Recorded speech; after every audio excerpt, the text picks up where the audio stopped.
여러분 반갑습니다. 첨점태입니다. 우리가 금속을 절단할 때는 고속절단기라는 제품을 주로 활용을 하게 됩니다. 왜냐하면 저렴한 금액대와 저렴한 유지 보수 비용 때문이죠. 고장 났을 때를 말씀드리는 게 아니고 날 교체의 유지 보수 비용이 굉장히 저렴합니다. 기계 같은 경우에도 만약에 직구를 하시게 되면 몇만 원 정도의 구매가 가능하니까 굉장히 저렴하게 쓰실 수가 있거든요. 하지만 정밀한 작업을 할 때 이 고속절단기는 사용이 불가능합니다. 왜냐하면 고속으로 회전하면서 자르기 때문에 열이 발생해서 모재가 뒤틀리는 경우도 있고요. 그리고 결정적으로 정확하게 수직이나 정확하게 45도로 작업을 할 수가 없습니다. 그 이유는 기계가 정밀하지 못하기 때문이 아니고 날 때문이에요. 날이 우왕 하고 자르다 보면 끝에가 휘어. 그래서 수직면에다가 절단면을 대보잖아요. 그러면 아래쪽이 항상 빕니다. 아니면 아래쪽이 더 잘려서 위쪽이 비어버리던가. 그래서 많이 쓰시는 제품이 금속 절단기란 제품인데요. 맞습니다. 금속 전용 절단기라고 생각을 하시면 되는데, 물론 뭐 날을 바꿔 끼워서 목재를 자르셔도 되기는 하지만 그렇게 추천드리진 않습니다. 이 금속 절단기 문의가 정말 많이 옵니다. 어떤 금속 절단기가 괜찮나요? 어떤 금속 절단기가 괜찮나요? 사실 유튜브를 몇 년간 진행을 하면서 괜찮은 금속 절단기들이 출시가 됐었는데 신제품이 아니라는 이유로 신제품을 기다리고 있었거든요. 근데 저는 만약에 디테일한 발전이 아니라면 제품의 성능만 놓고 본다면 오늘 이 제품이 정말 좋은 제품이 아닌가 이렇게 한번 생각을 해봅니다. 단 한 가지 이유 때문에요. 오늘 소개를 해드릴 제품은 티첩에서 나오고 있는 220V 브러쉬리스 금속 절단기 DC-966D입니다. 현장에서 가장 흔하게 많이 사용하시는 14인치의 제품인데요. 왜냐하면 14인치가 돼야 여러 가지의 모재를 모두 자를 수 있기 때문이죠. 제품의 스펙감 먼저 말씀드려보도록 하겠습니다. 0도일 때 원형은 115mm까지, 정사각형은 100mm에 100mm까지, 직사각형은 170mm에 90mm까지, 앵글형, 기역자죠. 100mm에 100mm까지 절단이 가능하고요. 45도일 때는 원형은 115mm, 정사각형은 90mm에 90mm, 직사각형도 90mm에 90mm, 앵글은 90mm에 90mm까지 절단이 가능합니다. 제품 톱날의 지름은 355mm고요. 날의 내경은 25.4mm입니다. 기본적으로 장착되어 있는 톱날의 두께는 2.2T고요. 이 부분 굉장히 중요합니다. 저속일 때는 700rpm인데요. 200rpm씩 올릴 수 있는데 1300rpm까지 조절할 수가 있습니다. 제품의 무게는 25kg이고요. 전격 출력은 3500W입니다. 자, 앞서 얘기했던 스펙값은 다 무시하셔도 돼요. 왜냐하면 14인치의 금속 절단기는 모두 같은 스펙값을 가지고 있으니까. 하지만 속도 조절 부분을 관심 있게 보시면 되는데 700rpm에서 1300rpm까지 조절할 수 있다고 말씀을 드렸잖아요. 그렇죠. 어떤 금속 모재냐에 따라서 rpm을 조절을 해가면서 쓸 수 있다는 얘기죠. 여기서 한 가지만 질문 드려보도록 하겠습니다. 고속 절단기를 사용을 하실 때 가장 싫은 부분이 뭐예요? 저는 뭐냐면 부하거든요. 이게 무슨 소리야 라고 말씀하실 수도 있는데, 저는 그 고속 절단기에 부하가 걸렸을 때 그 느낌이 너무 싫어요. 고속 절단기 말 그대로 고속으로 회전하면서 우왕 하고 자르고 내려가잖아요. 근데 부하가 많이 걸리잖아요. 우왕 이 소리 많이 들어보셨을걸요? 굉장히 많이 자를 때마다 들어보신 소리일 건데, 오늘 소개를 해드리고 있는 금속 절단기 같은 경우에는 그런 걱정을 하지 않으셔도 돼요.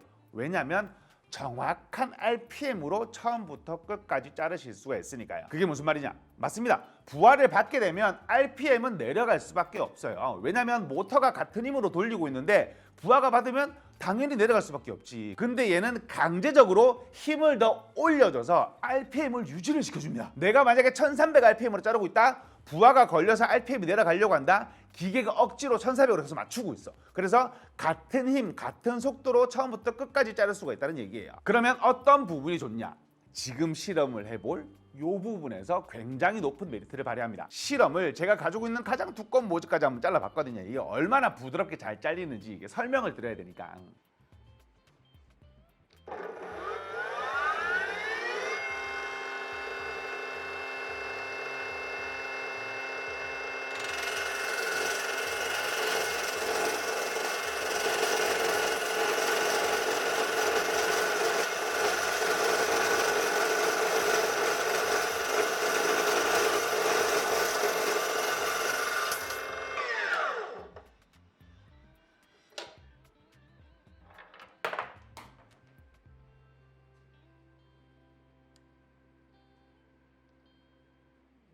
첫 번째로는 25mm 환봉을 잘라봤는데요. 그렇죠. 나무 환봉 자르는 것처럼 냥 자르는 걸 볼 수가 있었죠. 이어서 38mm 환봉도 같이 잘라봤는데 크게 다를 건 없었습니다.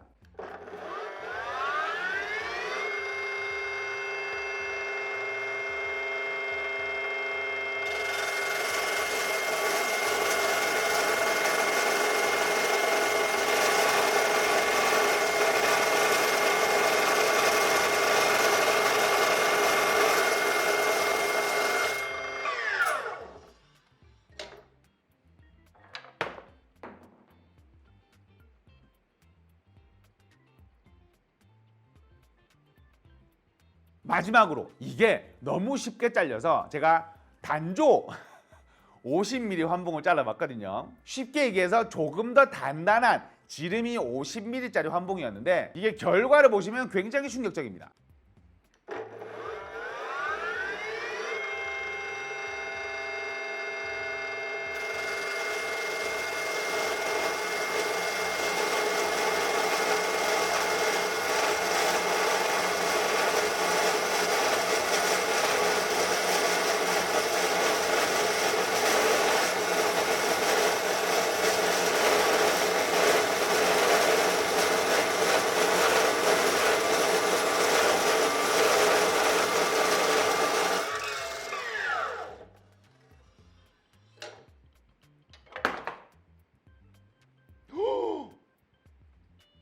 차갑네.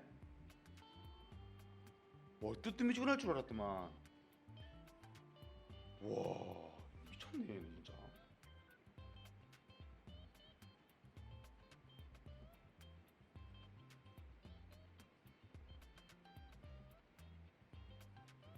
마지막에 제가 환봉을 만져봤잖아요. 이게 잘라보신 분들은 아시겠지만 뜨거워야 돼요. 아니면 뜨뜻하기라도 해야 돼. 근데 열이 없어요. 이 부분 굉장히 중요합니다. 적정 RPM으로 적정 모터의 힘으로 좋은 날과 함께 처음부터 끝까지 일정하게 잘랐다는 얘기예요. 그래서 우리가 이렇게 문질렀을 때 발열이 없었던 겁니다. 환봉의 절단면을 보게 되면 이게 어이가 없습니다. 이게 말이 안 나와요. 왜냐하면 절단면이 이렇게 거울이에요. 끝에 운 부분 없이 정말 매우 많이 깔끔하게 잘리니까요. 짜잘하게 디테일을 말씀드리게 되면 할 말이 굉장히 많습니다. 첫 번째로 LED 라이트, 정확한 위치에다가 자르기 위해서는 밝아야 되죠. 근데 낮이 아니고 오후쯤이나 저녁에 작업을 하게 되면 안 보이는 경우가 많아요. 굉장히 밝은 LED로 정확한 위치에 자를 수 있게 만들어 놨고요. 그리고 금속 절단기 바디 굉장히 중요하거든요. 풀 알루미늄 바디로 장시간 사용 시에 뒤틀림을 현저하게 많이 줄였다고 합니다. 모재를 물어주는 방식이나 각도를 바꾸는 부분은 일반적인 고속절단기나 금속절단기에 모두 있는 부분이기 때문에 크게 언급은 하지 않고 넘어가도록 하고요. 그리고 금속절단기에서 가장 중요한 부분이죠. 이게 가루가 일어난 게 아니고 뭐라 그러죠? 찌끄러기? 그래서 그 부분을 모았다가 깔끔하게 처리를 할 수도 있고요. 근데 이게 통이 뜨겁더라고. 잘린 모재는 안 뜨거운데 통이 뜨겁더라고요. 그런데 여기서 한 가지만 짚고 넘어가 보도록 하겠습니다. 우리가 절단기류의 성능의 큰 부분을 차지하는 게 날이잖아요. 보통 그런 실수하시는 회사들이 굉장히 많습니다. 기계는 좋은 거를 만들어 놨는데 날을 좀 금액을 싸게 출시하기 위해서 날을 싸구려 넣어준다. 그러면 구매를 하고 바로 사용했을 때 만족도가 진짜 정말 현저하게 확 떨어집니다. 근데 티첩에서 넣어주는 기본적인 날 저는 괜찮은 것 같더라고요. 왜냐하면 성능에서 보셨다시피 이거 보셨잖아요. 요거. 하지만 활용 정점은 RPM 조절과 RPM 유지 능력치죠. 이 부분은 제가 보기에 몇 년간은 크게 바뀌지 않을 그럴 기능이 아닌가. 추가적으로도 업그레이드가 되기가 힘들다는 얘기죠. RPM을 미세하게 10씩 올리는 거 아니고서야 크게. 그리고 TMI일 수도 있지만 한 가지만 추가적으로 말씀을 드리게 되면 티첩에서 이 제품을 판매를 한 이후로 모터가 고장이 난 경우가 없었답니다. 그만큼 내구성적으로도 인정을 받은 제품인데 그 이유는 에러 코드에 있다고 해요. 모터나 다른 부분에 문제가 생기기 전에 에러 코드를 띄워서 자가 진단을 할 수 있게 만들어놨기 때문에 별다른 수리비 없이 오래오래 활용을 할 수 있다고 합니다. 금속 절단기 리뷰를 원하셨던 모든 분들에게 좋은 영상이 되기를 바라면서 오늘 영상은 여기서 마무리를 짓도록 하겠습니다. 오늘 소개를 해드린 티첩의 금속 절단기 한 세트를 나눔 이벤트로 진행을 하도록 하겠습니다. 이 제품 어떻게 활용을 하실지 댓글 남겨주신 후 나눔 이벤트 신청을 해주신 분에 한해서 베스트 댓글을 선정해 제품을 보내드리니 많은 신청 부탁드리고요. 이 부분을 녹음을 해놓을까요? 지금까지 점점TV였습니다. 감사합니다.